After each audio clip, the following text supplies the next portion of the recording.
কবিতাৰ শিৰোনাম বহুমুখী।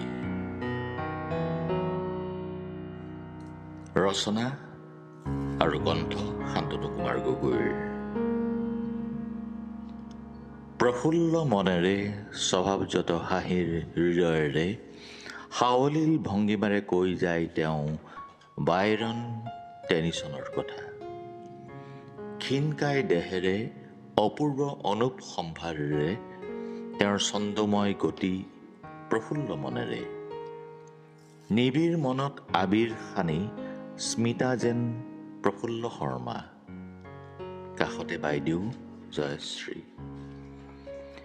নিবিড় মনৰ আজন্ম সখী, পাৰ হ'ব আজি আশীৰ দেওনা।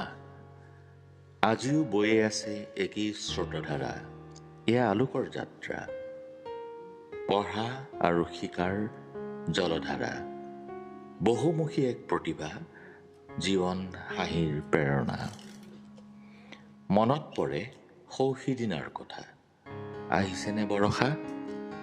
বাংময় হৈ যায় বহুমুখী, নিবিড় মনত আবিৰ সানি তন্ময় হৈ যায় তিনিআলি। ইংৰাজী জতুৱা ঠাঁচৰ জেৰ টানি আজিও বৈ আছে সেই স্ৰোতধাৰা, প্ৰফুল্ল শৰ্মা।